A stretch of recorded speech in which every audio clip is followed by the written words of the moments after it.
So if you're feeling salty, then I'm your tequila. If you've got the freedom, then I've got the time. There ain't nothing sweeter than naked emotions. So you show me yours, hun, and I'll show you mine.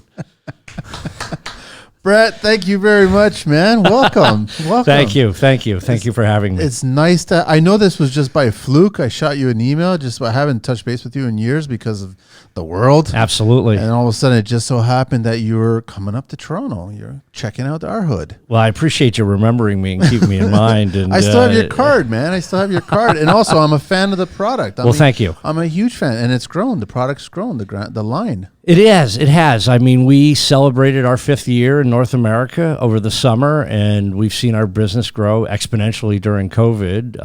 Our Canadian business continues to get better, and we appreciate our partners north of the border. So, yeah, it's an exciting time at MOSO. It's gonna be a good show. We're gonna talk about bamboo and bamboo products. So it's basically decking and hardwood flooring, but you guys are also doing far more than just that. We are. As the MOSO group, we predicate ourselves on advancing bamboo as a building material. Yep. The company was started in 1997 with the idea of establishing bamboo as a building material and not simply just an aesthetic.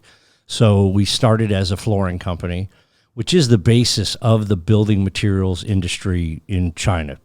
From that part. So, and then the founders of the company went and looked for architect partners and tried to find material application that we could use bamboo instead of wood, steel, plastic, concrete.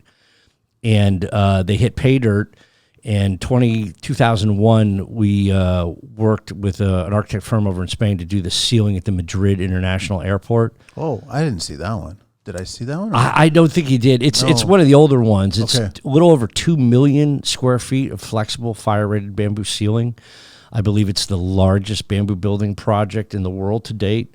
So we did that with our partners, and that kind of set us off on our way. And where we have acquired products to our line and established brand and resold them, still a major measurable part of our business is developing and working with the architect community for other applications of bamboo. Nice. You're getting ahead of ourselves, way Sorry, ahead. But sorry, I want to share all the deets because I got a lot of questions. So obviously, I'm wearing Old Tape 61, his T-shirt, Robinson Sons. I'm always a fan of what he's up. He's actually in New York. Okay. Yeah. So he was nice enough to send me the tee there, and I'm speaking with Brett Kelly here from MOSO, right? Correct. MOSO North America, and you handle all of Canada and the U.S. or that is correct. one man. No. Some days it feels like that. No, I have a great team. I have a team of 2 other full-time employees, and we work with some independent agents and our distribution partners. Nice. And everyone check it out because this is going to be interesting. You might want to go online and take a look at some of the product. It's MOSO-bamboo.com, and his email is bkelly at the same, MOSO-bamboo.com, and on Instagram it's MOSO Bamboo Products. Bamboo Products. That's right. Bad handwriting. I'm the one that actually told you. I totally forgot about it. I just read cue cards, Brett. That's all I do, man. No, so I want to. Okay, first of all, I'm a huge fan because of what you guys are doing, where the product is, and how it's being used. And this is gone are the days of what bamboo. I guess the stigma or the stereotype how it was 10, 15 years ago. I think so. I think so. There was a bad rap when there was some expose done on some glue that was used. Yes. I think lumber liquidators really got called out, and unfairly so, but it did. It cast a lot of shade on the industry, and it reflected on the manufacturing practices that were being done. And, there was nothing wrong. I mean, they were right with a lot of stuff they said. Blaming one particular party was wrong. Yeah. So we've had to overcome that, but we continue to fight forward, and I think that has left the market to some extent. But that's gone, and now this is a high quality product, right? Absolutely. So the whole point, and it's actually you can use it in our temperature. We can use it in our country. It's not that we're freezing cold here, but the thing is that you can use it in our residential applications, right? Oh, absolutely. Yeah. We do a lot of work up on Lake Muskoka. I know Nice. that's a very popular area for the decking and the siding in particularly. Yeah, to be weathered. Yes. Quite a bit. Extreme weather when it does get cold, or when it gets really, really hot as well too. It does. So we also have a very big business in the Middle East. That's one of our bigger markets. We do have retail distribution in Israel, and we do projects throughout Dubai, and then we have another distribution point in South Africa as well. So the climate at this point, the Bamboo Extreme has been tested everywhere, everywhere, tried and tested. Can you please tell me, Brett, that are we getting more projects with wood? Like I'm not the biggest fan of composite. I'm not the biggest fan of, I guess, recycling products and just mashing them up together. I'm a wood guy. I've always been a wood guy. Right. I love wood. Me too. Me too. I know totally. So it's like, are we seeing a resurgence of wood coming back into the market? Clients willing to take that chance? So you see a measurable percentage of people every year who are tired of their composite, whatever other material it's made out of deck, and they go back to naturals. Yeah. We've also recently, the last couple of years, starting before COVID, the question that we were getting more and more was how hot does the surface get? Because of the plastics can be the heat retention. Yeah. And that's an upside to the natural material. So, it's at this point, it really is dominated by the other side. There was, the premise that it came into the market, the low maintenance and all these other things that really kind of pushed aside the growth of natural materials, but we're still here. We still hang around, and I think there is always room for it to grow. There's there's a room for a lot of products. Absolutely. But it's nice that you guys were trying to bring back more wood back to the customers out there so they can choose this. This is a viable option. Absolutely. And then, you can get a different look and you can get a different kind of style. But you guys are also still focusing on, like, you have the decking, you have the cladding, you've got ceiling treatments, you got all kinds of architectural details made from the same kind of product all over the place, right? Absolutely. We work with the MOSO bamboo species, which is the predominant giant bamboo that grows in China. And the key to MOSO's success is that we pay attention to the bamboo at every step of the manufacturing. It's a textile, like cotton. I mean, the bamboo culm grows up to 60 feet high. It's crazy. Huh? It is nuts, and it grows fast. It grows in 6 months to full height. So to 60 feet. Yeah. Whoa. So, and then it starts to fill in over time, and then the harvest point's between 4 and 5 years. So that's the starting point, and it's harvested, right? We harvest lumber, we harvest corn, we harvest cotton. The harvesting point of bamboo is what drives its sustainability. I mean, you need 80 years to harvest an oak tree. Yeah. You need 4 for bamboo, and it just keeps coming back. It's cut above the root, and that's the base. And then depending on what you want in the end is what you pay attention to all week through. And MOSO invests a lot of money and time. We have a very big office in China that houses our R&D department. We don't buy anything commodity in the market. MOSO works with its own. We know what works. We know how it needs to be put together. So our office over there is quality control engineers for the most part. But we actually haven't been able to establish the MOSO brand in China the last few years. So we you haven't been able to. We have been. Oh, we have been based on quality Yeah. and and our presence in the architecture community. So Yeah. we've had success over there as well. How are the trades, like the actual people that are handling it itself? How are they liking it? It's been great working with the decking and the siding because we do things so differently. Like, we offer the only 6-foot decking product in the market. The products end match similar to flooring, so you can span it between the joists. Yep. So it's been a slow turn getting people to look at. The industry went to everything needed to be a long length. No butt joints. And we kind of come along and contradict everybody, and everything's 6 foot, but the ease of the installation. I've over the last 5 years, I've gotten to meet our installers, California, the East Coast, Southeast, and it's interesting. The first comment that most of them make to me is, that's the fastest deck I've ever installed, which is great because that means they made money. Yes. Because they priced it out a certain way. They did. And Especially it went down if it's a a whole new lot. product. Absolutely. It's a Right. new product. Didn't get used, need to get used to it. But you don't have to worry about scheduled delivery time. Your guys aren't running saws all day, like cutting everything. My friend Dave Frazier Decks and Patios in San Diego, told me about how much more productive his guys can be working with a product they don't have to fight with all day. And it is a premium, it's a premium look. It gives you the look and feel of a natural wood deck. So it is a statement piece, but, providing the contractors, giving them something better, faster, less waste, less time, more money in their pockets is a big part of what we do and helps us establish our message and our following. How much can you share with us the process? I could walk you through it. I'd love to know it because, outside of harvesting and putting it together, there's a whole process before I actually get the board in my hand. There is. It's, can we turn on the video? Sure, we in can. The we can totally, background? we can show this one video here. So obviously everybody that's listening, you might want to do yourself a favor and get on YouTube and watch.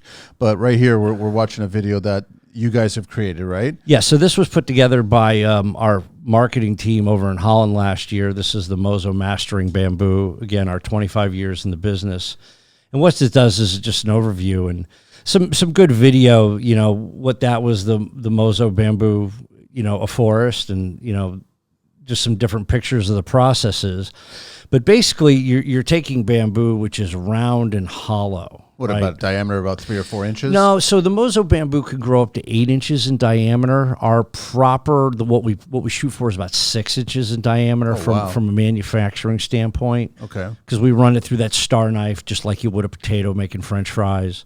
After that's done, the skin is removed, the inner and outer skin is removed, and then depending on where that bamboo strip is going to end up, whether it's going to be used in a densified product where the strip needs to be crushed, or whether it's going to go into like a side pressed or a plain pressed, which was the look that a lot of us think of with bamboo, where you could see the knuckles. Yeah.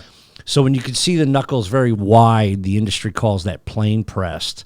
And when you see it very thin, it's called side press. So those were the two first those were the big the memories that most people associate with bamboo. Yeah. And then we went to strand woven, and now we're in the densification, which is just the next generation. And that's what you guys have. We have a little bit of everything. The MOSO bamboo products, the Bamboo Extreme is our outdoor one. I'm going to grab pause here real quick. Yeah, no. This is an interesting innovation. So we our office in Holland worked together with Mammoet Crane, and we developed these cribbing blocks or jacking beams, as they refer to in Europe, for crane stabilization. And this has been a really interesting program as supply grows tight of the spruce that was used. The options become like these high-density plastics, and the bamboo becomes a much more affordable option. They're heavy, but they're dense. And they can take this extreme weight. It's 4,560 PSI is the compression on these things. Wow.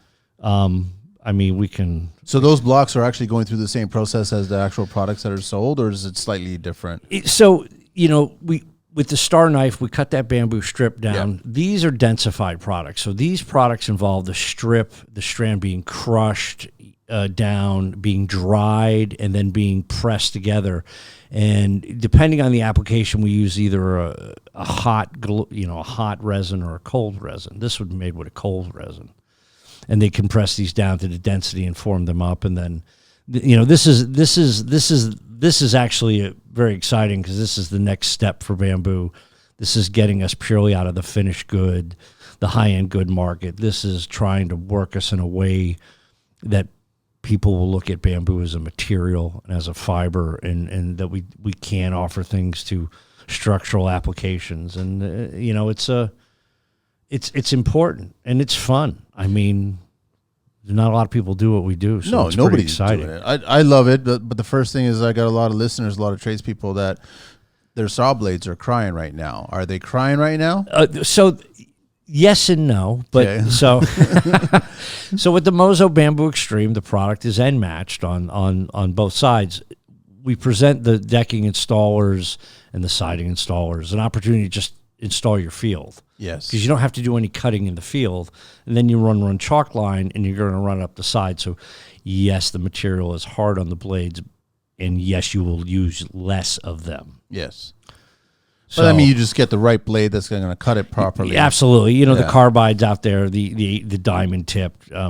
We don't get a lot of pushback on that so much anymore because there's not you're not having to cut back at every joist. Yeah. you're not having to do other things. One of the big complaints of the ePay deck builders, which was my realm before I came to Bamboo, is board takes it's a 16-foot board that takes a hard left-hand turn somewhere around 13 and a half it's impossible to twist it back. It's impossible. And you'll fight with it. You'll get those bow wrenches. You could try. Good luck. Absolutely. I encourage everybody, don't try. Give up. Right, but they will, because you need that 16-footer, and you start to look at all these little areas that as an installer you lose time, and you can't predict those. And we just come in and just allow you to lay material. But you're totally right. Like, I mean, you're patented the way it clicks almost like a TNG. It's got it actually looks aesthetically pleasing. It does. It does. It has a got a continuation look to it. Yes, absolutely. I mean, this is the decking product here. I think there was another shot of it back here. I think there was a siding. Oh, here's a siding. So the siding, there you go. And so those actual butt joints together, they look proper. They do. You don't get as much movement in the Bamboo. It doesn't have, where a piece of wood is an open cell structure anywhere around it. Bamboo, it's really open at the top and the bottom. That's it. And in a manufactured process where that's densified. So, that's made out of a 20 millimeter exterior product. So about 8 inches of bamboo strand get compressed down and reconstituted to form that product right there. And then it comes off in a panel. And then we form the panel, the profile. And that's a somewhat similar to, depending on the products and the applications that we use. The exterior has been our biggest realm in North America. It was my background came from, I started selling ePay decking in 1993. Are people still doing ePay decks? They are. It's but still. I thought about the whole rainforest and sustainability. Is there even left? It's still left. I mean, it's not the old growth. It's different. But the industry is still theirs. There's FSC trade in it. Yes. There's parts of things that ePay that Bamboo can't do. I mean, we are limited in our length availability, so that cuts us down the applications. But that is the market that we see space to grow into, because the sustainability issue, which is the architects, the homeowners, the conscious consumers are going to look at those things. And then, fortunately enough for us, we price point out well enough that if you're just open to looking at a natural material, we're competitive with some of the upper lines of the composites and we're less money than the PVCs. And we've been a lot less than the ePay over the last couple of years with the shipping a shipping nightmare that we were all dealing with. Now, are you guys also offering this already pre-oiled coming toward it, or no? That's after the fact, right? No, we started that way, but we've since gone back to just letting it come over natural and then oiling. It gets a better effect when the material has time to acclimate. Again, going back to treating it like a piece of lumber and using it as the natural material that it is. And then I also noticed that you guys so not too many times it's face screwed. It's either clipped but you guys are also working with Grand Concept USA. Oh, absolutely, with the clips, right? So yes, and she's been on the show and we were talking about it, and they've opened up, I guess, a distribution hub now in the U.S. in Houston, I think it is. They do. They have their hub in Houston.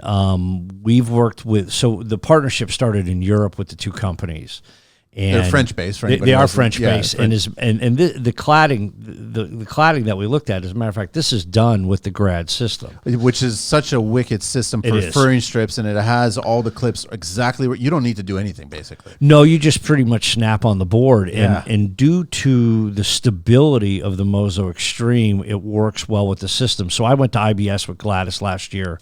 We showed the top. The folks from Kebony were there. They're showing the cladding, and then we were showing the decking aspect. It takes a while to develop the partners for the deck top for that material, just some codes, just the clearances you have to go through for a structural deck versus a siding wall. Yeah. So we're working with Gladys to make sure she has something to offer for decking, and I'm very happy to say we're in the process of completing our first deck together. Nice. In Arizona. So I know she had some of it on social media around the Thanksgiving holiday. We spoke to her probably about a year ago we spoke to her Okay. when she was just first launching. She was coming here. I think she was making a brief stop here in Toronto. She was. And then we snuck it in, and now she's been in Houston the whole time and building her team there, right? And She is. She has a couple of people throughout the country. One of her sales reps actually lives near us. I'm based outside of Philadelphia, PA. Nice. And Tom comes over to the office. We have a display that we both use, and working in partnership with them, we provided the warehouse for the first loads of inventory that came in for GRAD as she was getting her home set up during the the warehouse shortage, amongst other things. So it is a very good relationship. The companies are very tight, and that has a lot of in the world where labor is the one uncontrollable expense. Yep. It's getting higher and higher, and it should be. I mean, these skilled craftsmen, but anything you could put in the market help save time, help save money, help save waste, improve efficiencies of the installation, and those are great things in themselves, and we have the sustainability on top of it.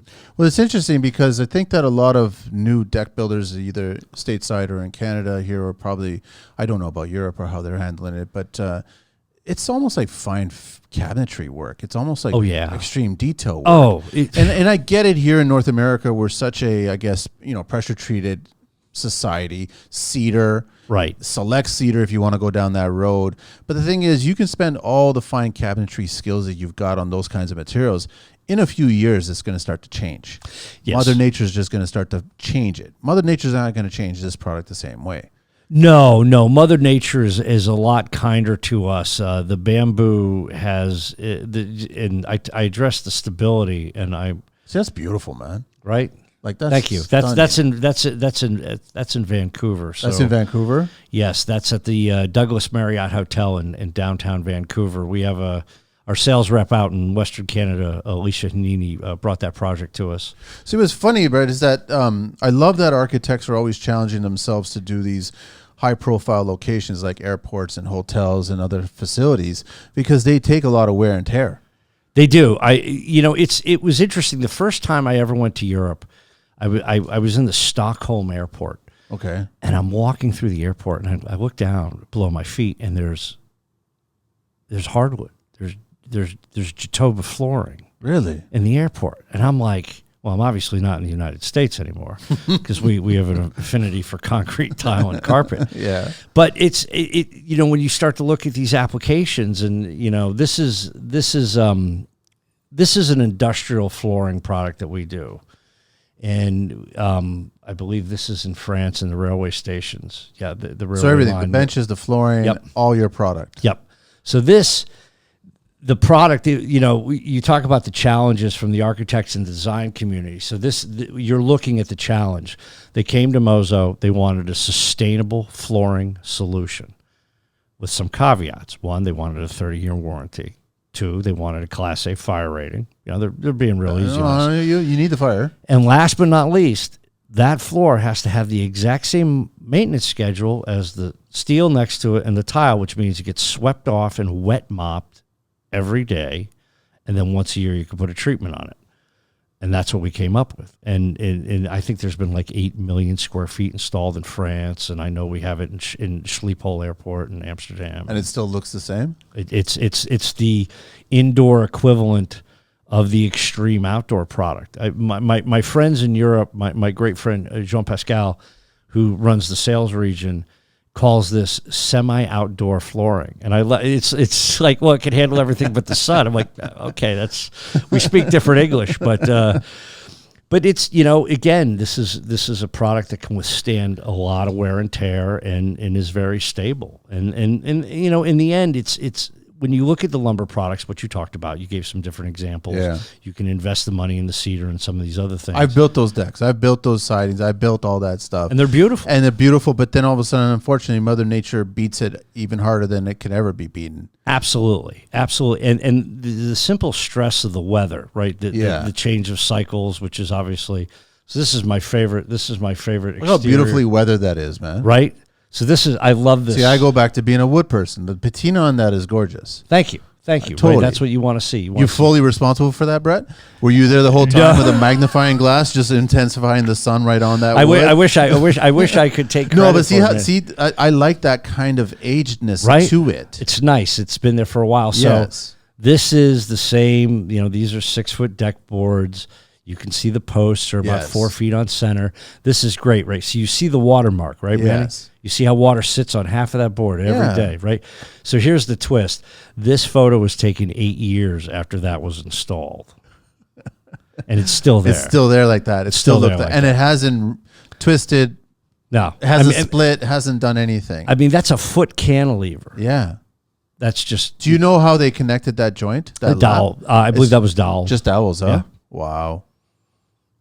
That's very impressive. Isn't that cool? I love. Sorry, where was that again? This is in France. It's the Reiberbach. So it gets weather. It gets snow under sometimes. Oh yeah. Oh yeah. We these are 4 seasons. Most of where the material is are multi-season clients. I mean we do have material in the Middle East, like I said, but the high desert gets very cold there as well. Yeah, there is extremes.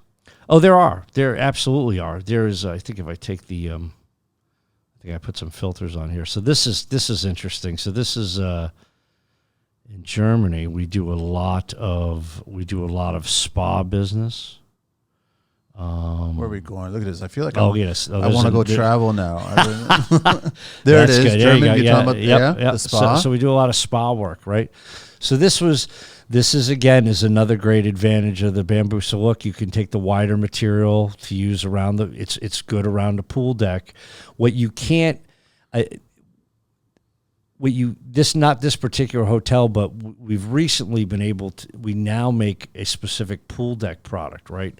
So one of the benefits of the MOSO Extreme is moisture won't wick into it. So water sits on top till it dries, which creates... So you could have it that close to water sources. Yeah. So now we put a slight dome on it, so water leaks off. Yes. We pre-stress, but yeah, you could be that close to water. We don't have leaching issues. There's nothing in it. It is 90% bamboo, 10% phenolic resin is the binder that we use. Mm-hmm. It doesn't. The resin doesn't break down. And that's with this product here. That's the hot or the cold process. That's a hot process. That's a hot. Okay. So the exterior is the hot.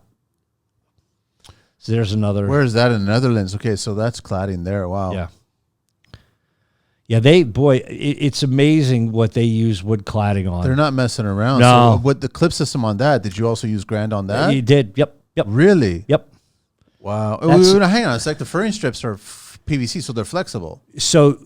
The genius of the system is they can make her rails to spec for the job. So as long as they got the drawings. Yeah. Wow. This is I just want to make sure it's hotel. This was a BRX. So this is A Wood. This is a customer of ours in Holland that all he does is these siding projects. These are pretty much everything you see, and he works with GRAD as well as us, and he does his own profiling, and he works with tropical hardwoods. He still has customers. He still does other products, of the natural wood. This is kind of cool. This is my good friend Andy Page in South Africa who runs this office. This is one of his clients, look at that, right? Where we do the decking in the safari setup. Wow. It's kind of cool. It's very, very cool. We do these high-end luxury builds. This is actually, we've done a few with them. We're starting to do the flooring in their So cost-wise though, you are a premium with EP. You're probably in the same price point as an EP product. Right. We are in the same price point as an ePay product. We are, when you take the waste factor, we probably turn out to be just a little bit less. Yeah, I would say. And so then, what are you, like 2.5 to 3 times more than a cedarish? Yeah, it depends. I don't see much cedar decking in the lower 48. Okay. So most of it's an STK, so a select tight knot grade. Yeah. And it is less expensive. We see the Mangaris. We see the whatever's coming across from Indonesia these days. Yeah. There's a Belau, there's a yellow. We are looking, again, we do a little spec chasing in the aspect that if we find architects working with, ePay, we will present them another option, and then are able to bring both the story of, economics as well as the sustainability. But it's also like, okay, so that airport that you were talking about, the 30-year, that actually, you guys gave it the 30-year warranty on it. Oh, absolutely. And yeah. so all these products are all that kind of time frame. Is that most of them are, depending on their applications. I mean, we still will take a look. I was just looking. I can actually bring that airport back up. It should be the first one up here.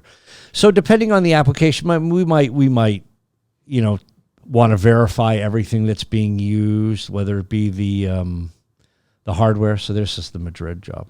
Yeah, the ceiling there. Yeah. Jeez, that's crazy. Isn't that nuts?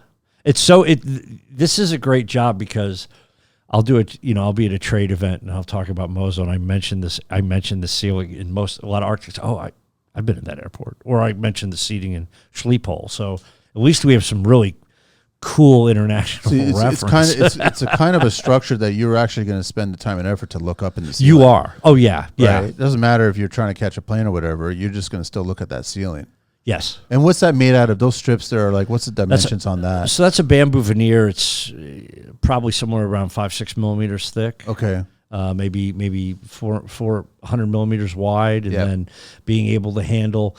This was we actually partnered with a group in China and it started a factory to make the veneers to actually go back and do this operation. And it's the only operation that MOSO still continues to hold any sort of ownership in China. And basically, you're taking bamboo down to that little square stick, and then we build the log cans, and then we peel them to make veneer. Wow. So you're basically restructuring a log, but again, taking care of the material, focusing on, has the bamboo been dried properly? Has it been, sanded properly? Are all the pieces cut to the right millimeter? Has it been pressed under the proper pressing for the proper amount of time? Have you given it time to balance? If you pay attention to all of those things, the result you get in the end will be what you want. There's a lot of, flooring, for instance. So we don't participate in the residential flooring market in Canada or the United States. We participate in the commercial flooring market with that one solution right there, and a couple other ones as well, because it's not $1.99 a square foot. We don't go to the mill and say, hey, we need millions of square feet that we need to resell for this. We go to our partners and say, we need a floor that needs to look like this, and most importantly, it needs to do this. Yeah. It's the function, it's the application that will dictate what goes on before it. And, being a lumber guy my whole life, when I came to MOSO, R&D swings the hammer. It was something new to me. Never had I been in a place where research and development had the absolute hammer of what you could sell, what you couldn't sell, where it was going, and what they were doing. And in the beginning, it didn't make a lot of sense.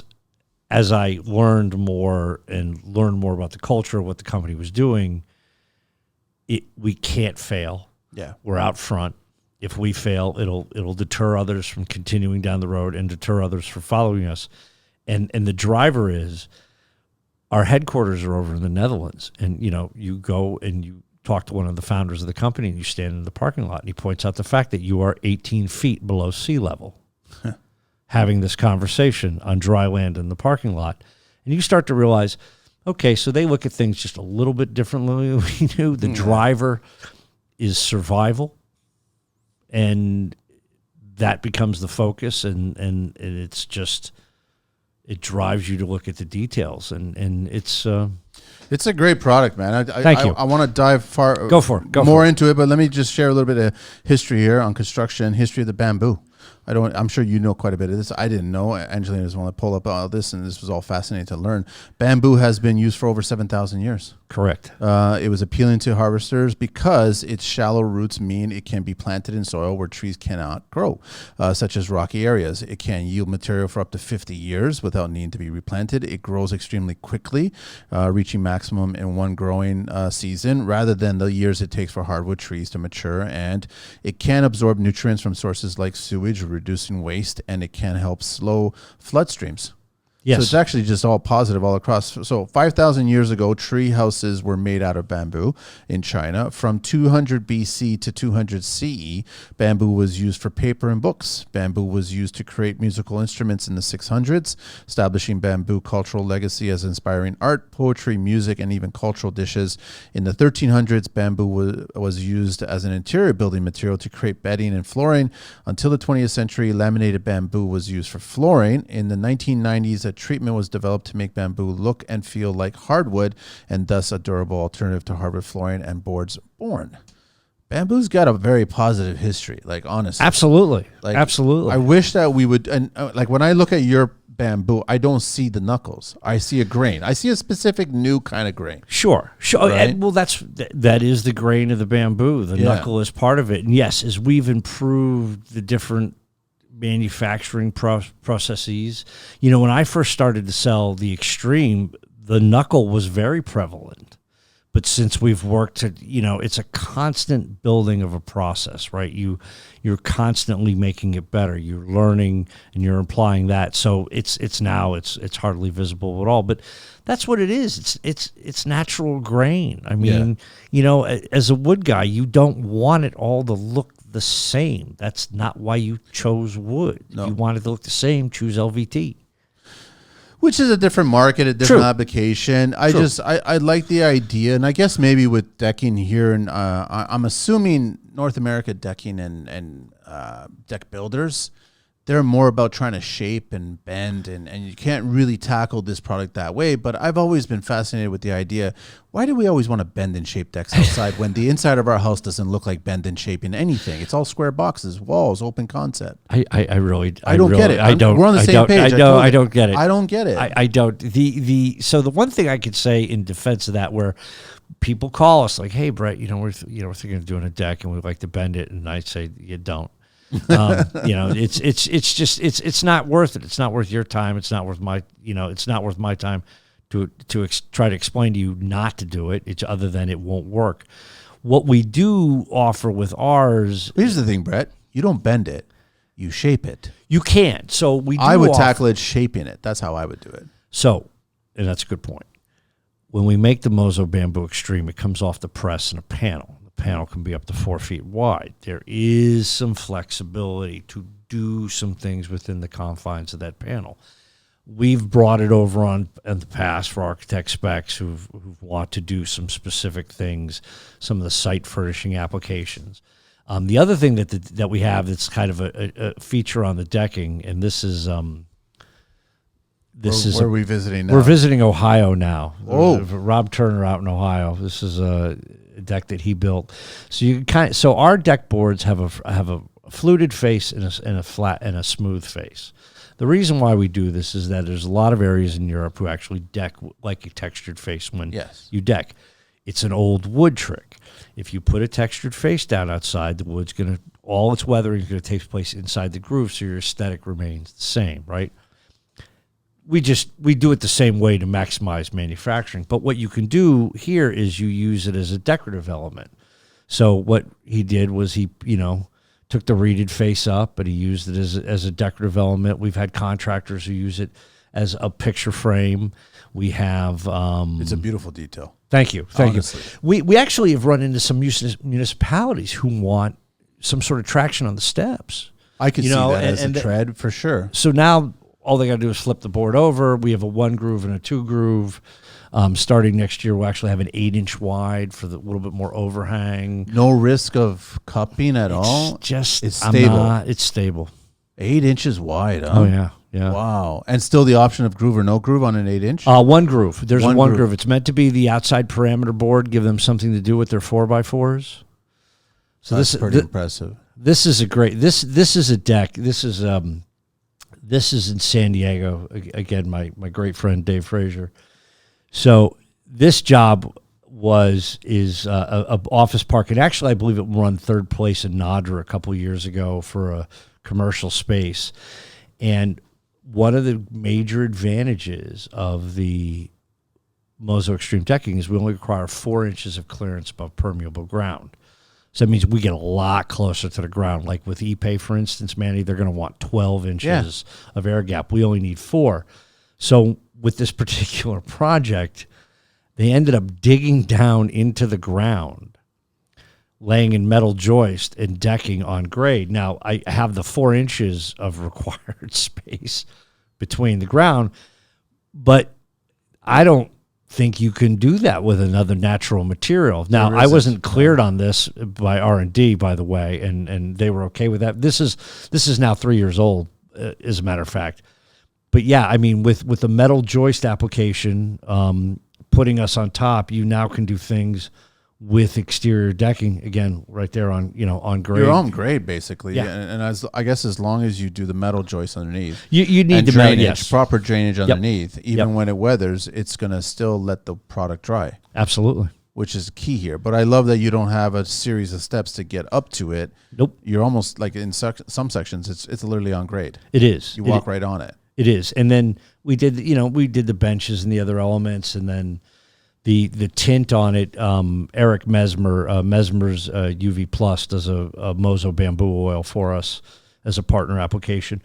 And basically it's their UV hardwood for exterior, but he looked at the color, so it just highlights the bamboo a little bit better for us. Well, there's kind of a slightly reddish. It looks good. Yeah. It's a popular. I mean, that red hue is what people like outside. It takes them to that cedar look. This is weathered, right? We talk about weathered. You hit it before. This is San Diego as well. Nice with the glass rail there. Yep. No, it's a great product, man. Yeah, some killer views. I think I have the deck is in here. This I have to. I'd be remiss if I didn't show Which one? The deck that launched 1,000 ships and for us in Southern California.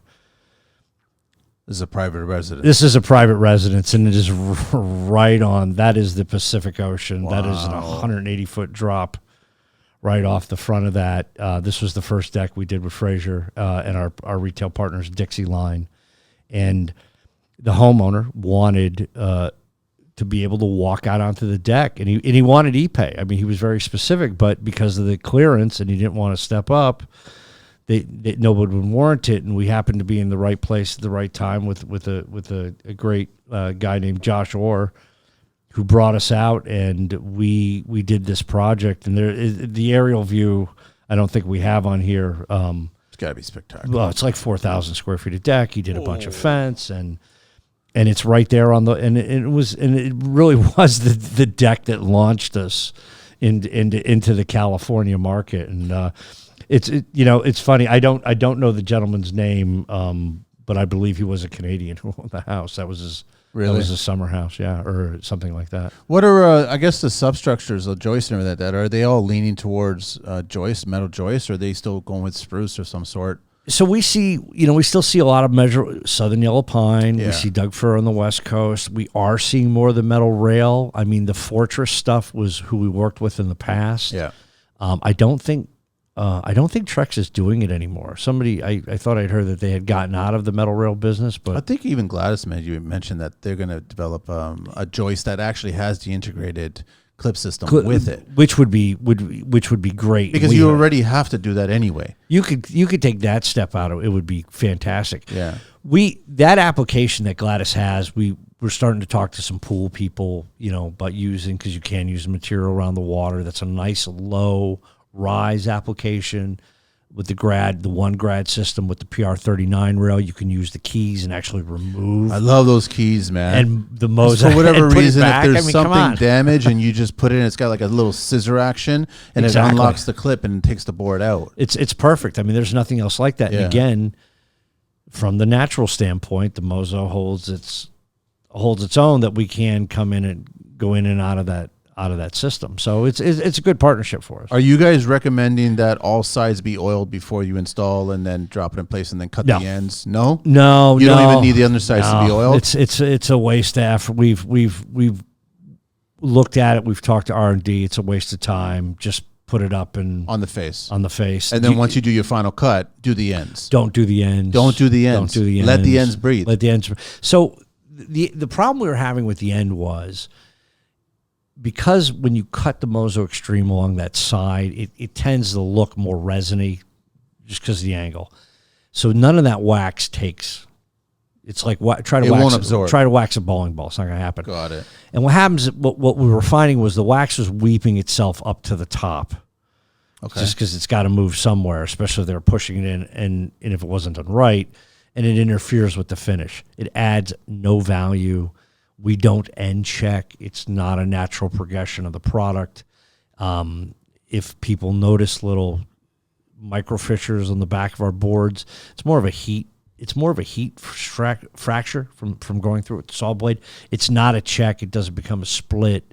It doesn't evolve and deteriorate because of the way it's of the densification. There's really no place for it to go.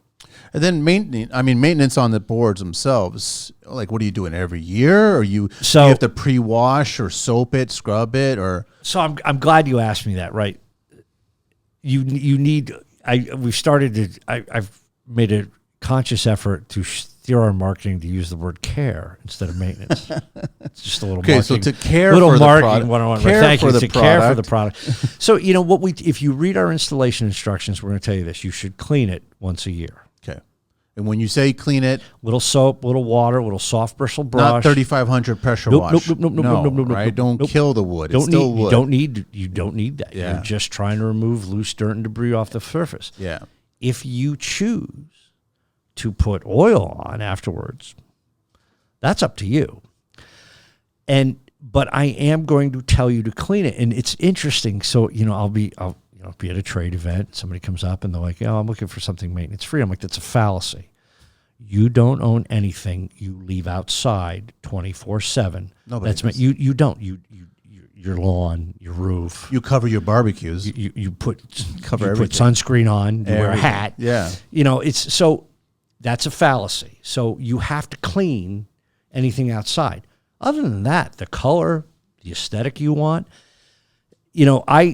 I became a consumer of my own goods during COVID, which was great. I live in a townhouse community with very, very strict rules, and due to a material shortage, I was able to. They approved a MOSO deck for me and my friend next door. So it was cool. So now I'm like, I get to watch it and see it on my own. Now, I finished my deck a year ago. I did not refinish it this year. I just cleaned it. I will probably do it again next year. It doesn't move. I kind of like the color. You gonna oil it? Or you gonna? I'm gonna reapply the oil. Okay. I think we're gonna do another maintenance video. It's setting the expectation. It is so hard to do when you're trying to do it with something new, and the video has become a great vehicle to do it with. So we do have one maintenance and care video. I think we're going to shoot another one in the spring, showing some pictures. This is what it looks like after sitting for 2 years. We'll take everybody through the process again, but it's not difficult, and it's really. It's kind of like, part of me also is like, okay, so you want to spend $30,000 on a wood deck and really not take care of it? Take care of it? I mean, you got to kind of take care of it. I mean, but you want to, right? Yeah. Like, why else would you build this if you didn't want to? Now the color again, man, right? If you want that, the weather, that's totally fine. I'm on the fence. I do like the patina, the gray, just natural. I like it, but I also like the oiling of it as well too. But even if I was going to let it weather, I'd still wash it and clean it every spring, every fall, and just get it prepared. Absolutely. Right? This is my friend Jim Moransky in Philadelphia did some rooftop decks with us. Nice. So he lets his material just weather out. He's getting full sun. He is getting full sun, and he face screws too. He is old school. He pre-drilled and face screwed. Stainless steel? Yeah. I've done that before. He just, Talk about tedious. It is, but when I first started selling professionally back in the early 90s, I sold ePay. And I tell you what, I remember going to job sites, and you see an Ipe deck. It's got stainless steel screws and a tight, sharp road. Rivets. It's beautiful. Yeah, it's beautiful. And it's a piece of artwork. But those heads get a little warm on a really, really hot day. They do. And if you're barefoot, you'll feel it. You'll feel it quick. But it does aesthetically look pleasing to the eye. It does. It looks totally pleasing. Especially if you've got a pattern and you're going with it somehow, it looks really pleasing. Sure. And Jim, this one Starborn has these great, their deck screws or all the different paint colors that they came up with for the composites. So I think it's their brown screw we use on our, and you can't even, as the deck starts to weather, it really fades in with the screw heads. It's kind of nice. So, I mean, you're going to eventually drop something at some point, and it could be something as sharp. Yep. And you're going to hit it. Yep. What's the best thing to do that? Just kind of get rid of whatever splinters might be popping out, or sand it down a tiny bit. If you did visible damage to it, which would take an effort. I'm just saying, like a really little sharp sand, fork, just a little sand, and it'll disappear. Because that's bound to happen. If you're cooking outside, you drop something, you're a little intoxicated, you break something, whatever, right? Works just like a piece of wood. That is the one thing the one thing we can tell you is it just handles like a piece of wood. This is some of the, we haven't done a ton of the size. So so that's decking and siding and fencing. Yep. Wow. So, and he liked the weather, letting it weather.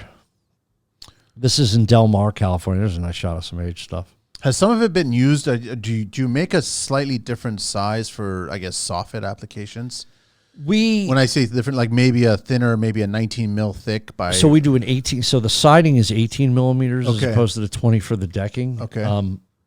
We are starting to look at some different elements around those lines, but from stability, we haven't gone any thinner than 18 right now. And saltwater application? It doesn't do anything. It doesn't do anything. We had to come up with some documentation for Vancouver Island. Oh, I want to say 3-4 years ago. We started with, and we were able to provide whatever documentation that they wanted to know that it wasn't going to leach into the salt water. So, because that's a big thing. But I mean, you guys have done Pacific. You're in Asian countries as well, so you're close to water. You're close to salt. Water, we are close to. Let me see if I click off of this, take off my words, and I just go hotel wellness. You can see some of the. I mean, we do a lot of work a lot of our resort work is in Central and South America. Yeah. So why do I keep going by? Sorry. No problem. Hotel wellness. So Iberostar Resorts. Hard Rock, we've done a lot of work. Cuba, you guys have been down in Cuba? Yes. I mean, I know there's been a lot of testing down there. A lot of products go down there. And we want to just try them out. We do. We have a sales region that is run out of Madrid that works with Central and South America. Lots of decking, lots of siding, lots of cladding, like all kinds of stuff, and fencing that you can use it for. But obviously, there's other products that absolutely you guys have developed other ideas, right? Oh yeah, absolutely. And a couple of things here, right? So wall products. So we work with the veneers. We can work in applications from doors. So what is this coming? So that wall product there, what is that? It's coming in strips, or is it coming in paneling, or how's that working? So that's coming in strips, and then that's getting glued up in an application. Wow. We can also we also do a lot of panel product. Got it. Let me just bring this up here. Solid beam, solid panel.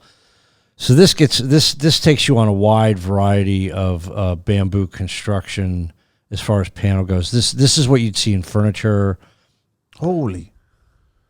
So these are custom, or these you guys are? No, some of these are stock. Believe it or not, they're like five ply, 3 ply, depending on the construction. But this is what we use for these wild applications. So countertop. Wow. The furniture, the treatments, like railings. The railing treatments. Okay. Spindles and everything, staircase. And then this this is all one-off custom, I guess, design? Yeah. This is, I think this is from the Hotel Jakarta? We've done some, I mean, this, just from a planes, this is the 7 millimeter, like all the different size. These are panels. And they're offering different tones, I guess, in finishing that it comes that way already. Yeah, so my marketing director would kill me. We have chocolate and vanilla, right? She hates that. We have the Accrute, which is the very light. No, you got extremes here. You got different variations. You do, but it's also the variations are also affected by the strand of the bamboo. Right here is the plain pressed. Here's the side press, which is going to present a little darker. And then if we go in the back, you start to see the high density caramelized, the high density Accrute, and then we do this tiger stripe. Nice. Where we get into the different. But that tiger stripe does not fade with sun the way tiger stripe wood does. No, and you would see that in an interior wall application. But yeah, these are all the different. This is the variety of panel that we stock and we sell. So you're going as thin as what? And 7 millimeters. 7 mil and as wide as what? 40. Even 40. Oh wow, 40 mil, huh? Yeah, so it's almost like a piece of 2x. Wow. And it's, right now, for us in North America in particular, we getting in front of the architect, getting them to see what's out there as far as what's available and what they could do. Like we developed, going into 2019, we developed a health, safety, and welfare credit for the AIA community. Okay. We partnered with a great company out of Toronto called AEC Daily, which is an education vehicle for architects and a multitude of other practicing areas of specification. Yep. And we've had this course out for 2 years, and it's Booming Bamboo. And what it does is it presents to the architectural community a story of bamboo. We talk a little bit about the circular economy versus the linear, which we're in now. We talk about the different species of bamboo, where it grows, the giant bamboos as opposed to the more clumpy bamboos that we see here in North America. Yeah. We talk about things like when you were going through your fact sheet. Yeah. You can grow this on the sides of hills, places that erosion. We address carbon sequestration, reforestation, and then after we put them to sleep with that, we zoom them in the end. And we talk about here's all the stuff you can make with it. Yeah. And in 2017, was the last time I was in China. I took a friend of mine, a customer, Dave Gorham from Boise Cascade. And after 7 days of looking at all these different types of manufacturing, veneers, furniture, the high density, we saw the strips being manufactured. We walked soup to nuts through this thing. And Dave looked at me and he said, You know what I learned, Brett? And I said, what? He says, there's nothing you can do with lumber that you can't do with bamboo. It's true. And that statement from a guy who had spent 46 years in the lumber industry was pretty powerful and motivating to, like, we can do something here. Like, we really have something special to work with, and there's an overabundance of it, and it's got all these checked boxes, but it's education on application. So this is one ply panel. So this is the veneer. This is the veneer. So what's the thickness of that? That's 4 millimeters. 4 mil thick, huh? Yeah. So instead of cutting like a 0.6 millimeter veneer that you would lay up for something for pressing, we could do something a little bit more densified. And this is we would use something. We use this in like a computer flooring tile. You could use a sort of thicker veneer. This would be something that for those ceiling systems, this would be the size you were looking at for the different areas. It's interesting. We talk to companies. They come to us. I had a meeting a couple of weeks ago, and they're like, "So what do you make out of bamboo?" And I'm like, "Well, what do you want?" Yeah, pretty much anything you like can just dream of. And what it happened was, I wasn't ready for the meeting. Was intended to be one thing and went to another. I basically ended up giving this class on bamboo, and left a bunch of different varieties of.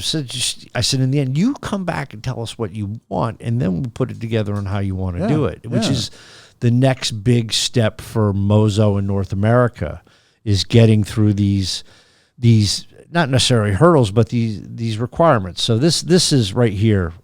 You can tell me to stop talking. No. So this is now you guys are getting into structural. So now we're getting into structural, right? So these are engineered now. These are engineered. This is a laminated product, right? This is a side press product that we do. We can laminate this up to 38 feet long.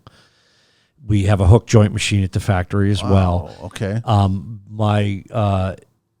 Michael Van Houten, who runs our region over in Germany, he and his group worked on this, and we actually have DIBT, which is the certification body for Germany, to do these for curtain walls now. Wow. And that is just an awesome application. You kind of see, Yeah, I know. You kind of see the hook joint actually in the piece right there. So this right here, that's a hook joint. I see it there. Yeah. And that's what enables you to lay those things up longer and longer. And so those are every so often based on the engineering specs behind it. Correct. Wow. So this would be like this, we see this, and I get all excited, and there's hurdles in the U.S. and there's we have to get the certifications, and it makes Canada more important. It makes Canada a very strategic partner for MOSO North America, because the lumber industry is so big in the United States, and getting a clear understanding what the rules are to engage is trying. Yeah. I mean, it is what it is. We've found when we've talked to people in Canada, when we've talked to some manufacturing partners up here, their acceptance of the sustainability, their focus on that one driving issue is what's leading us in the right direction. Like they agree that it's important that we do this and want this, and that seems to override fitting into a system that already exists. But I mean, correct me if I'm wrong, but is this not more sustainable? Oh yeah, you. I mean, then the actual carbon footprint of traditional lumber products. Oh, absolutely, absolutely. Right? Because if you take it full cycle, if you took the bamboo full cycle and actually burned it at the end of its life as a fuel source, it is a negative. Yeah. It never releases back into the atmosphere. And because it's such a densified product, right? Remember I said 8 inches goes down? It means the carbon sequestration ability of the bamboo in its manufactured state is much greater than the lumber. But just the sheer turnaround time, just the sheer 80 years to harvest a hardwood tree, and 4.5 years to harvest a mature culm from a MOSO bamboo culm. Even poplar to harvest it is at 15 years. Absolutely. But they're harvesting it too soon either. You're way too young of a tree to harvest at that point still, but they're doing it. They are doing it. And it's not the same, and it's also not the same wood that there once We've was. seen it. We've seen those images on social media where you're seeing a 2x4 from a century home versus a 2x4 of today. Oh, absolutely. The grains, right? Oh, yeah. You see how tight the century home 2x4 is compared to how loose the grain is with today's lumber. Absolutely. We're harvesting too soon. We are. When I came into the industry, number one dense select struck pine was still available. Yeah. Like you could get pricing on it. I would. It doesn't exist. It doesn't anymore. exist It's almost anymore. Extinct, man. Exactly. And we just it's a slow rollout of the message. It's a big market, but we're here to stay. We make small strides. This is a traffic sign program. I think it was sorry, go ahead. This is just again another application for exterior. Where is this, in what country? This is in the Netherlands. So they're making traffic signs out of the product. Yes.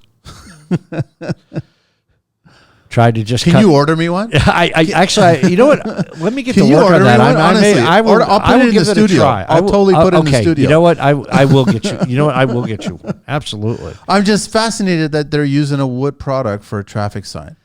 It's so it says so much. It does. I mean, but if you go back into like just building the history, right? And we'll take a look at natural material siding, right?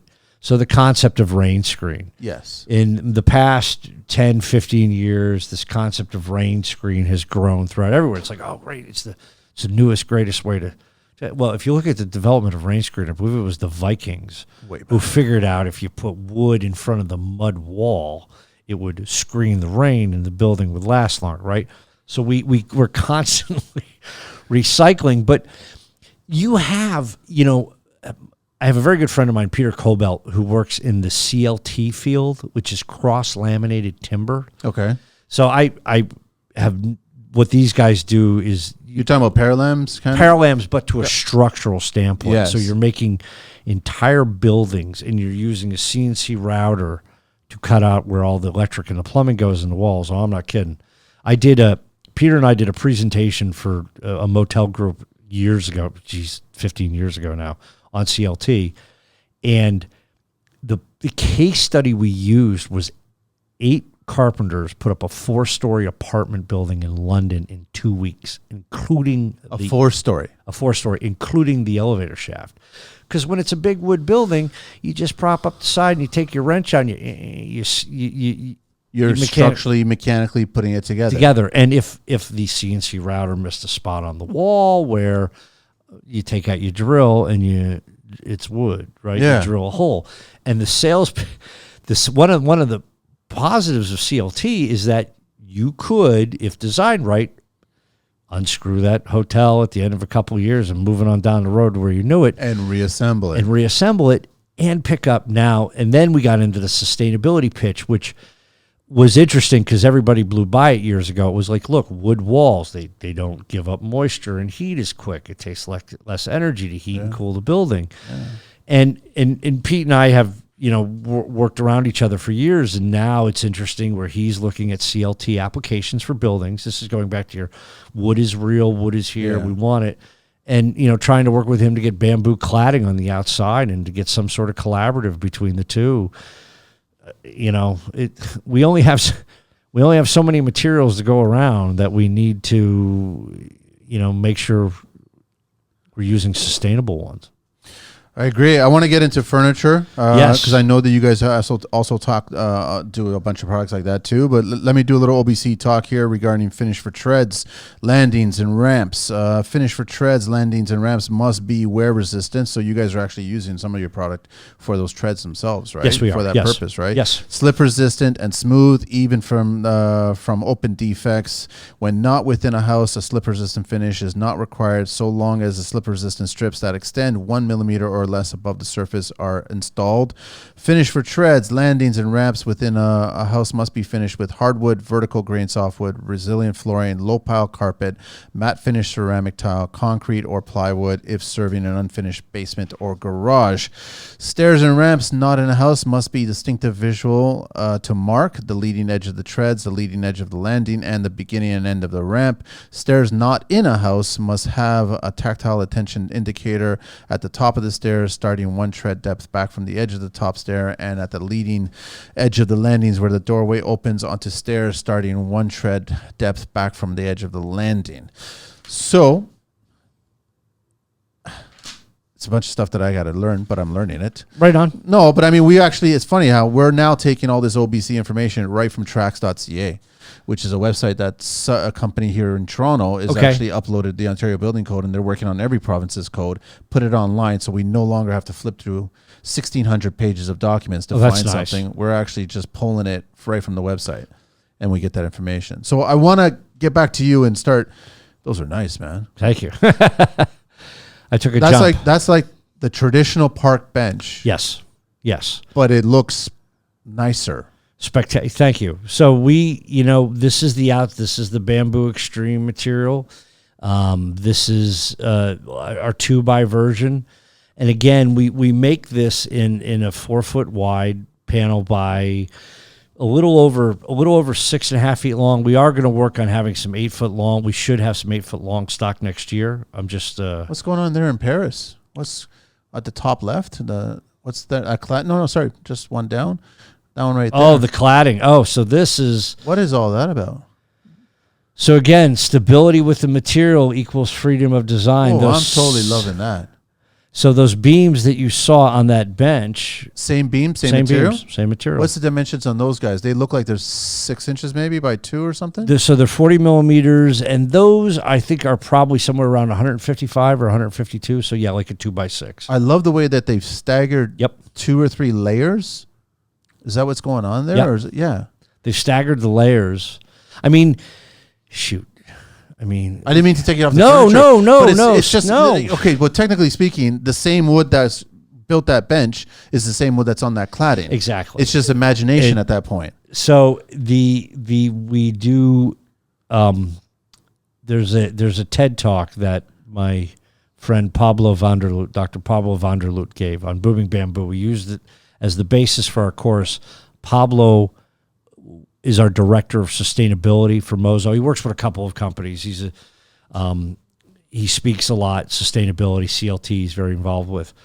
And I'll never forget the first time I heard it, and it's actually referenced in our Mastering Bamboo video, but at one point Pablo says, the limitation of bamboo lies merely in the imagination of the architect, the carpenter, the end user, the designer. If you can think it, you can have it, right? Yeah, 1,000%. And that's it. So this is, again, some more furniture applications. We have a couple of partners over in Europe. We are aggressively pursuing for site furnishing partners in North America, offering ourselves like, hey, you had trouble with Ipe, other tropical species, they're expensive. We can offer you something with a more sustainable message. We can cut down on waste. I mean, it's still, it is the way the bamboo extreme, for instance, is made, the exterior product. It is the perfect, it's a hybrid. Yeah. If I could have that space. Whereas we offer all the features of a manufactured product. Ergo, I can give you every piece the same size. Yeah. They're going to stay straight. The hole's going to be there. But I can give you the benefits of the tropical hardwood, of the natural hardwood. It looks and feels like wood. It's sustainable. It has all the bona fides to go with it. It parks itself in a very, very unique space. And we find ourselves, like I'm the biggest, wise ass at a show. Well, I'm looking for something thermally modified. Gotcha. Well, I want sustainable. Gotcha. Like, hey, buddy, I got everything you need right here wrapped up into one. Which is true. It is. I couldn't make it up if I want to. No. Is there any? I think I know the answer to this, but there's no off gassing. No, there is not. There's that nothing, is absolutely right? correct. That is absolutely correct. So there's no kind of like you're going to have this kind of weird feel to it or something. It's nothing. This is what it is. No, it is. Most people, when they first see it and handle it, think it's a piece of wood. Yeah. I mean, you might look at the end and scratch your head a little bit. It's heavy. It's heavy. It's very, very heavy. The first IBS show I ever worked, I was standing there with a plank in my hand, and a deck builder came up and he was like, Ipe? And I said, no, bamboo. And he said, all right, talk to me. And, and at the time it was like, look, we can provide the aesthetic that your customer wants. Like, this is the look that your customer wants.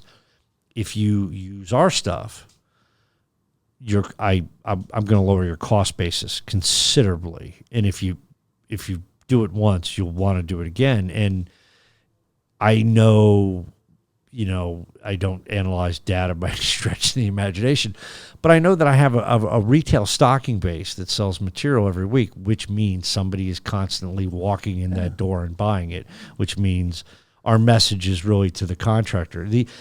The decking, it's interesting when you look at the decking in the United States, right? There's all sorts of people involved, and there's the homeowner it gets involved in the purchasing, but at the end of the day, the deck builder has a lot of influence. Yes. He has to know where to get the material. It has to be easy for him to obtain. He has to, be a reasonable cost, and installation has to be easy. And there has to be he has to like work, because if he doesn't like working with it or had a bad experience, you've lost him. And they are acritical in that equation with decking. Flooring. I've attempted to install flooring in my own home and then paid somebody else to come in and clean it up. But I knew, for as upset as my wife might have been as the way the floor looked, nobody was going to get killed if they walked on the bad flooring I do. No. You install a second story deck. That's a different story. It's a different story, and they are very important because of that. And when I started selling decking in the 90s, there weren't building codes around decks. It was a cowboy. It was just, right, and now we're making sure we're up to date and paying attention to it, and those organizations that get that information out are important to us, but making sure the contractor has an experience that he wants to come back and do it again is the ultimate goal with them. There's also one more thing when it comes to clients as well, is that you created a product outside of Ipe. Yes. There's going to be a premium. There's a premium attached to the Ipe installation, because any seasoned contractor that comes in to do it, either they have or they heard that it's more difficult. Right. Their quote is going to be higher just because of that conversation that they've had or that experience that they had with another product like Ipe. Yes. Versus you guys have a tough product, but you've made it easier to install. Yes. And that's the reason. So then they like it. So they can still charge that premium because of the premium product. And they should. But they don't have to go to that extra premium because of the challenges. Correct. Right? The challenges and the costs we take off. I mean, so that roof deck in Philadelphia, I remember meeting with him for the first time, and we're talking, and he's just kind of, after a while, I realized he wasn't listening to me because he just kept looking around the warehouse, and I'm like, what's going on? He's like, is everything 6 feet long? I said, yeah. He's like, so I could just shove it in a freight elevator? I don't have to get a crane and close off the street and get a permit, and I'm just doing this back and forth, and we had a fan. And so, there's another thing we didn't think of, but yeah, I mean, making their lives easier. You have to at that point. You do, and it's part of the value. I mean, it's the message of sustainability goes beyond just environmental. Sustainability is supply. There's 80 million acres of MOSO bamboo grown in China, and it's not stopping anytime soon. It's not running out anytime soon. Oh no, it won't. I don't think it can. And even if it does, it's still replenishing itself faster than when it's not harvested. It's not like the lumber industry. They don't go in and clear cut. A lot of it is done by hand and taken to process stations and areas where they process the strip. Yeah. It's kind of where the basis of the industry starts to feed in to the manufacturers. But if you go into a bamboo forest, you'll see markings on a tree. It's typically the forestry inspector of the area is dictating when the culm is cut. And in a lot of cases, who's cutting it, because that's the livelihood that goes with it. You can't set up the same bamboo here in North America, can you? So you can, and I am not a scientist. I've talked to, there's a couple of people that have reached out to us. I believe there are some people that have grown some MOSO bamboo in North Carolina. I remember talking to an investment group about doing some in Mississippi, and this is about 6-7 years ago. From the little bit that I understand, the answer is kind of a hard, fast no, because the MOSO species is invasive. Got it. And it's never going to go away. And the giant bamboo, as opposed to the little stuff that we have, I can't see anybody turning over making that kind of commitment of land that would just be owned by it. I can't say this as far as expanding the industry. The giant bamboo, the MOSO, is the most well-known. Everybody in North America and Europe knows MOSO bamboo because it's clean, right? Yeah. You could see the fiber in the knuckles. The guadawa that grows in Central and South America and India, which is another species of giant bamboo, the fiber is not as clean. It's got more color reflection in it. So, it doesn't have the same aesthetic applications. So you have to look at, I thought I turned off my teams. You have to look at different applications, the structural, the jacking beams, things like that, where maybe the aesthetic isn't as popular. But the history that you read, the 7,000 years, it started in China. The Chinese know bamboo, like they have lived it as an active part of their culture, and are part of what we're doing and part of helping us trying to set up in some other parts. But bamboo grows in predominantly poverty-stricken areas of the world. So from a much grander scale, development of bamboo building materials could provide much-needed industry for some of those areas in a sustainable environment. It's actually possible. It is. I was going to ask you, who's using it the most around the world? Europeans, I mean the Chinese themselves, but there's a big displacement in how much bamboo building materials go into Europe. They're a little bit more conscious than we are. They also don't have the softwood and hardwoods. They don't have natural resources, so they've been keyed into this a lot sooner. But it's disproportionate to Africa. We're starting to see a little bit more pickup in Central and South America, which is somewhat interesting considering the resources that they have. But they got a lot of exotic reasons. Well, it's not really. They do. Yeah. They do. In that industry, we have the laptops and we have all this great technology in front of it, but you still got to cut the tree down, drag it out of the forest, and mill it, and that's never, ever, ever going to change. Exactly. And same for us. You still got to cut the smaller scale, less weight, but you still have to hammer the nail into the piece of wood. You still have to drill. There are certain aspects of our industry that have progressed as far as they're going to, right? And it's about, can we do it a little bit smarter? Can we improve upon? And that's the end match system, the structural, the clips, the working with a more sustainable, balanced material, you cut callbacks, and we just build and build and build. It's interesting how, and I'm not surprised that Europe is kind of leading that interest in it and using it in an application. It's not so much that they just came across it, saw it, and go, oh, this is a good idea. No, they're actually using it, right? Yes. And I see a lot of that stuff coming from Europe, coming from other countries, and they're slowly filtering here in North America. But we're kind of like the last stop on the bus. We are. It's for a multitude of reasons. So, I covered as a professional, I covered North America as a sales territory since 1993. Setting up a business here the last 5 years was in education. It's in the United States, Manny, I'm looking at 1, 2, 3, 4, 5, 6, 7, like 8 different geo-economic regions with proclivities of what they like, what they don't like, trying to find that consistency basis. Even Canada, like the education I got in Canada, you got Vancouver, wherever here, you got Toronto, and then the East. Yeah, I know. Then East. So there's the three economies of Canada. I would say four. Four. You've got Toronto, you got Quebec, French, then you got the Maritimes. Sorry, the Maritimes. And then you got the out west, right? Right. So there's quite a variety of change, yeah. I think that is part. I honestly believe that is part of it. Is trying to stay focused and centered and develop out of one center.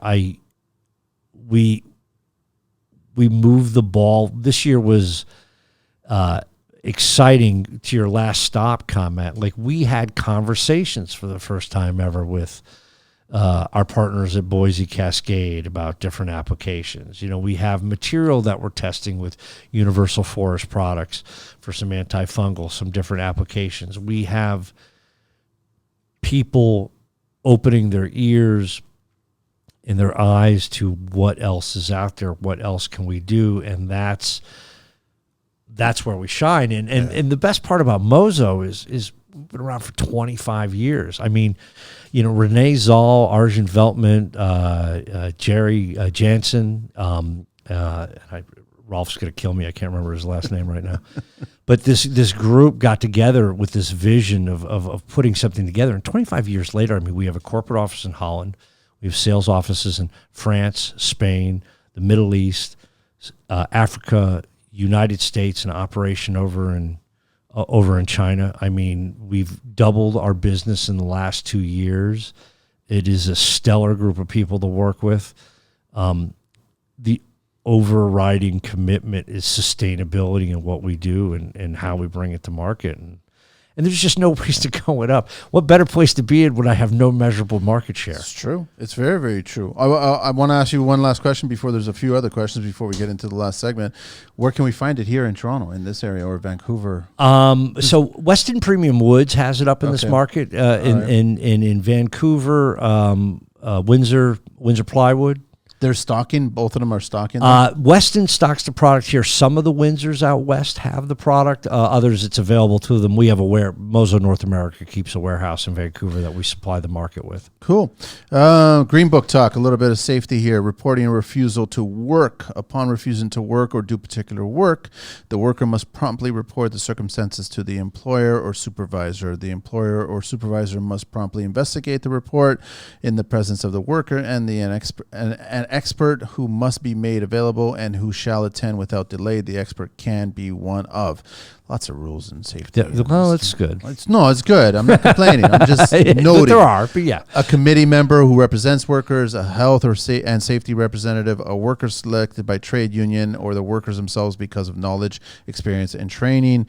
After the investigation, the worker may continue to refuse to work or do the particular work if they have reason to believe that the thing that caused the refusal continues to be dangerous, the physical condition of the workplace continues to be dangerous, the workplace violence continues to be likely. In the case, the worker or employer must notify an inspector and another investigation must be conducted. The inspector will decide whether the cause of the refusal to work is dangerous. I've always told the youngins, man, that just because they tell you to do it doesn't mean that you have to do it, because if you feel it's unsafe, don't do it. Correct. It's as simple as that. Simple as that. Absolutely. So, Brett, it's been a pleasure. I think we covered quite a bit. I think we did. Did we miss anything on? I don't think so. I think we've covered a wide variety. I really want a lot of people that are listening, because I know that I bring you guys on because I want to learn myself and I want to try products, but I also want the industry to try them out as well too. Thank you. So it's really key that, where do we find it? How can we get it? Even get a sample of it so we can get it on site, show it to clients, show it as a viable option for your next project. It's definitely that. Absolutely. Our website is very good. It's info@moso-bamboo.com. There is the sample requests are there. We have our partners in Canada who fill them through your postal service to get them there faster. We sample everything that you see online. We may focus in the exterior business here, although I will say in the last year we have developed, we do keep the jacking beams in stock. We do have the ultra density flooring. We have expanded a little bit in the panels based on demand, but it's all here. It's all accessible, and it starts with an opening interest in a conversation, and then an education process. That's all it is, man. It's all good, man. I mean, I'm always fascinated by new products on them, and technically, this is not a new product. It's not, but it's an unknown. Yes, it's a real unknown. I didn't know about it until 4 years ago. I think. Yeah. No, it's and this is such a great opportunity to reach your listeners and offer them something new, something different, just a little bit of some interest. That's it. All right, we got to do the 12 questions. You ready for this? I am ready. What is your favorite construction word, Brett? Change order. That's your favorite? What's your least favorite construction word? Value engineering. What turns you on in construction? Seeing a vision come to life. What turns you off in construction? Some of the people who designed that vision. What's your favorite curse word? We haven't been sharing profanities here, so you don't have to share one if you don't want to. Motherfucker. There we go. It's always nice to hear it. What is your favorite vehicle in the entire world? The 63 split window Corvette. What color? Silver. That's such a nice body, huh? It is.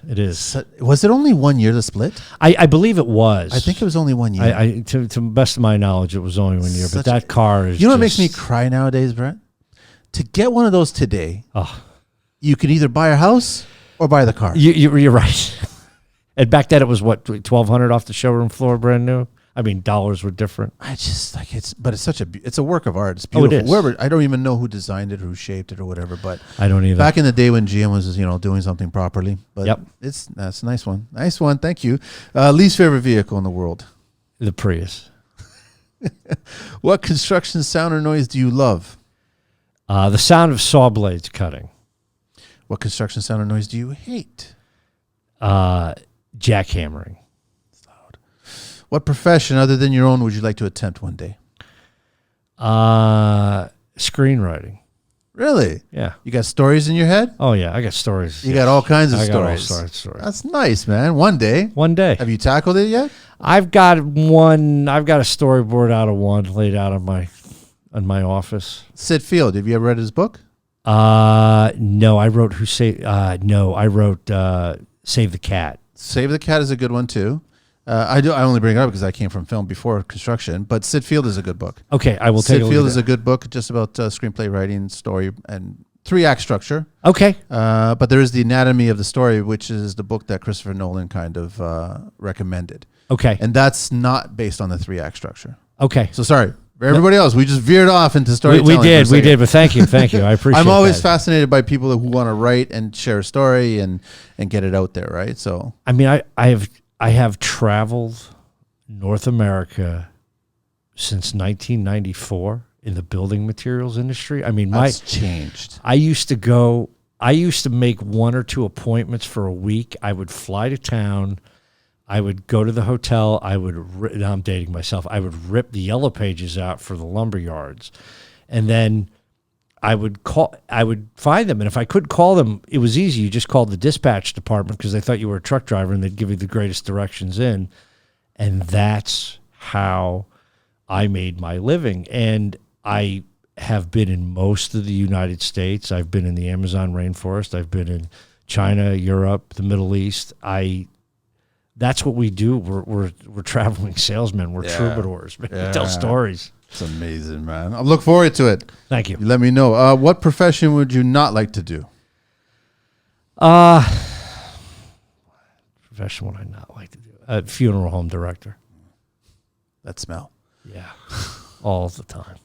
Last question. If heaven exists, what would you like to hear God say when you arrive at those pearly gates? Well done, young man. That's all it is. Brett, man, absolute pleasure to see you again. Thank you very much. I'm so happy that you actually took the time just to kind of sneak. You're literally a fly in, a fly out kind of thing. It was too good of an opportunity to pass up. I appreciate you remembering me, and, totally. and this is great. This has been a good educational process. And I totally, anybody reach out, they got questions, reach out to you. Absolutely. And catch him at B. Kelly at moso-bamboo.com. And also the website again is www.moso-bamboo.com. And on IG, it's Moso Bamboo Products, man. Fantastic. That's it. I think we are. Thank you, man. Thank you, Manny. Thanks, Angeline. Thank you, Angeline.